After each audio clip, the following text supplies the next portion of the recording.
जय श्री राम दोस्तों श्रावण माह के शुक्ल पक्ष की एकादशी की कथा आज मैं आपसे कहूँगी। दोस्तों, एकादशी का व्रत और एकादशी की कथा सुनना कई पापों को हमारे हर देता है। इसलिए एकादशी व्रत अगर आपने नहीं भी किया है तो आप एकादशी की कथा ज़रूर सुनें। तो दोस्तों, शुरू करते हैं श्रावण माह की शुक्ल पक्ष की एकादशी की व्रत कथा। और ये व्रत कब है? युधिष्ठिर बोले, श्रावण के शुक्ल पक्ष में जो एकादशी होती है उसका क्या नाम है? हे मधुसूदन, वह प्रसन्नता से मेरे आगे कहिए।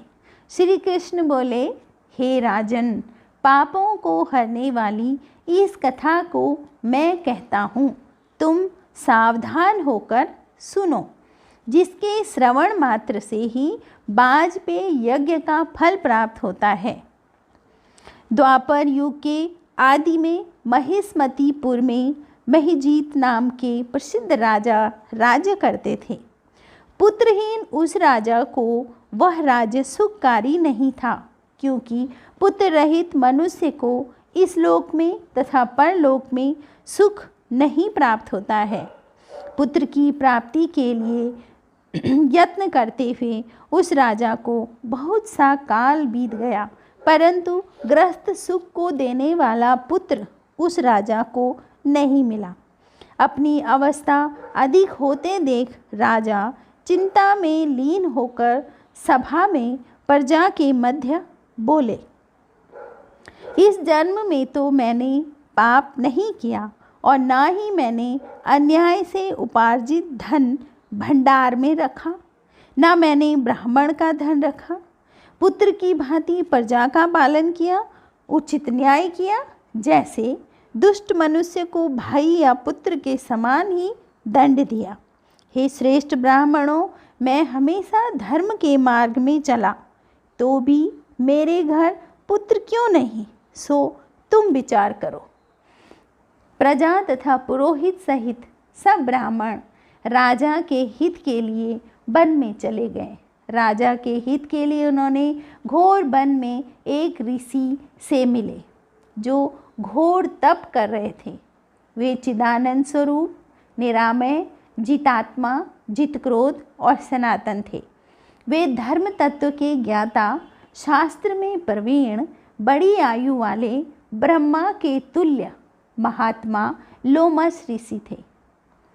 एक कल्प बीत जाने पर उनका एक रोम उखड़ता है। महामुनि त्रिकाल के ज्ञाता हैं। उनको देख सब प्रसन्न होकर उनके समीप गए। सबने उनको नमस्कार किया। सब आपस में बोले, भाग्य से ये मुनि हमें मिले हैं। लोमस ऋषि बोले, तुम सब यहाँ क्यों आए हो? सो कारण सहित कहो, जिससे तुम्हारा हित होगा वो मैं अवश्य कहूँगा, क्योंकि मनुष्य का जन्म परोपकार के लिए है। वे सब बोले, हम अपने आने का कारण कहते हैं। संदेह को दूर करने हम आपके पास आए हैं। ब्रह्मा के बाद आपसे श्रेष्ठ और कोई नहीं है। महाजीत नामक राजा पुत्र से रहित हैं। हे ब्राह्मण, हम उनकी प्रजा हैं। उसने हमारा पुत्र के समान पालन किया है। उसे पुत्र रहित देखकर उनके दुख से हम दुखी हैं।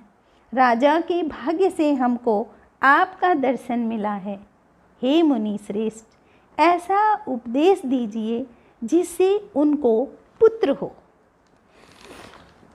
फिर मुनि एक क्षण के लिए ध्यान में बैठे और राजा के पिछले जन्म के हाल जाने। लोमस बोले, यह राजा पूर्व जन्म में धन से हीन क्रूर कार्य करने वाला वैश्य था। वह एक गांव से दूर दूसरे गांव में जाकर व्यापार में लगा रहता था। एक समय ज्येष्ठ महीने के शुक्ल पक्ष की द्वादशी तिथि के दिन मध्याह्न में गांव के पास में एक जलाशय देख उसने जल पीने की इच्छा की। उसी समय हाल ही में ब्याही हुई गाय अपने बछड़े के साथ जलाशय में अपनी प्यास बुझाने आई। वैश्य ने उस गौ को वहाँ से हटाकर अपने आप वहाँ जल पिया। इस कर्म के पाप से वह पुत्र रहित है, लेकिन पूर्व जन्म में किए कुछ पुण्यों के कारण उसने राज्य भी पाया है। जन बोले, हे मुनि, पुण्य से पाप का क्षय होता है, यह पुराणों में सुना है, इसीलिए आप पुण्य का उपदेश दीजिए। लोमस ऋषि बोले, श्रावण के शुक्ल पक्ष में पुत्रदा नाम से प्रसिद्ध एकादशी होती है। हे जनों, आप सभी यथाविधि जागरण समेत उसका व्रत करो तथा उसका विमल फल राजा को दो। ऐसा करने पर निश्चय ही राजा का पुत्र होगा। इस तरह से आनंद से प्रफुल्लित होकर सब अपने घर आ गए। इस तरह लोमस ऋषि के अनुसार बताए श्रावण के शुक्ल पक्ष की एकादशी पर सभी ने व्रत किया तथा उसका फल राजा को दिया, जिससे राजा का तेजस्वी पुत्र हुआ। इस लोक में तथा परलोक में सुख की कामना करने वाले मनुष्य इसका महात्म्य सुनकर भी मनुष्य पापों से छूट जाते हैं तथा इस लोक में पुत्र सुख को प्राप्त कर परलोक में स्वर्ग की प्राप्ति करते हैं। इस प्रकार श्रवण पक्ष की पुत्रदा एकादशी कथा संपन्न। तो इस तरह से श्रावण के शुक्ल पक्ष की एकादशी को पुत्रदा एकादशी कहते हैं। और दोस्तों, ये व्रत 29 जुलाई को है, तो आप सभी शनिवार के दिन है पुत्रदा एकादशी का व्रत करें। रात को खूब भजन कीर्तन करें और सुबह द्वादशी को व्रत का पारण करें और इसका लाभ लें। जय सनातन, जय श्री राम।